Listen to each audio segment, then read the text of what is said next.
যদি আমি বলি আমার রাসূল কেমন ছিলেন, তিনি ছিলেন মধ্যম আকৃতির, তিনি না লম্বা না খাটো।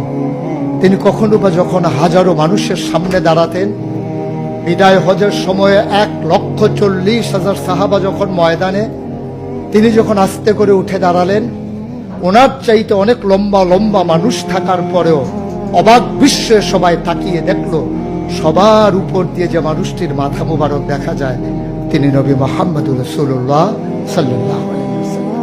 তিনি মধ্যম আকৃতির হওয়ার পরে সবার উপরে তার শির, সবার উপরে তার মাথা।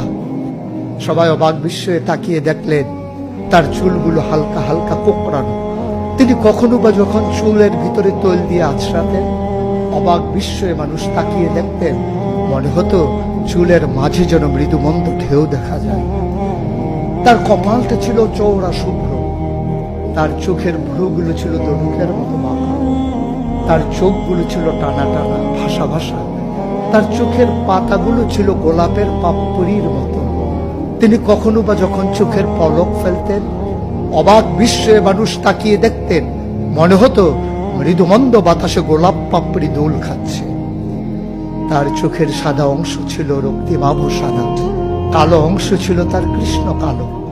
তার ঠোঁটগুলো ছিল গোলাপি রঙের, তার নাকটা ছিল খাড়া, ছিদ্রগুলো ছিল ছোট ছোট, নাকের নিচে ঠোঁটের উপরে ছিল চিকন সরু গোঁফ। তিনি কখনো বা যখন মুচকি হাসতেন, তার গোলাপি রঙের ঠোঁট দুটো যখন একটু ফাঁক হয়ে যেত আর দাঁতগুলো যখন বের হয়ে যেত, মানুষ অবাক বিস্ময়ে খুঁজত কোথাও যেন বিজলি চমকিয়েছে।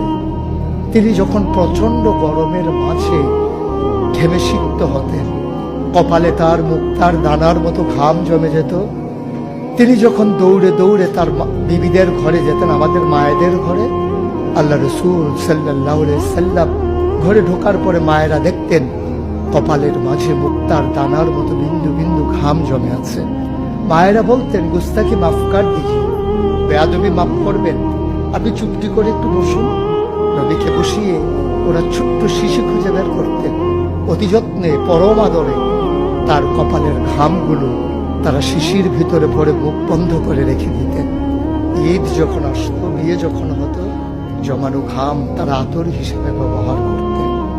এ নবী তো সে নবী, হেঁটে গেছেন 1 মাস আগে রাত পথ ধরে, যাওয়ার পরে তিনি তো চলেই গেছেন। 1 মাস পরে যখন আবার ওই পথ মারিয়ে কোনো এক সাহাবা যাচ্ছেন, স্থানীয় বাসিন্দা যারা রাস্তার কিনারে যাদের ঘর, তাদেরকে ডেকে বললেন, ভাইরা এ পথ দিয়ে কি আমার নবী হেঁটে গেছে কখনো? বলেছে, সে তো 1 মাস আগের কথা, তুমি বুঝলে কেমনে? মুচকি হেসে সাহাবা জবাব দিলেন, হেঁটে গেছেন 1 মাস আগে, কিন্তু আজও সেই পথে নবীর গায়ের জান্নাতি গন্ধ পাওয়া যায়। এ আমার নবী, এ আমাদের নবী, আমাদের গর্ভের নবী। কেন পাঠালেন নবীকে? লাকাদ কানা লাকুম ফি রাসূলিল্লাহি উসওয়াতুন হাসানা। তিনি মডেল, তিনি আইডল, তিনি আইকন, তিনি অনুপম আদর্শ, তিনি আমাদের জন্য উসওয়াতুন হাসানা।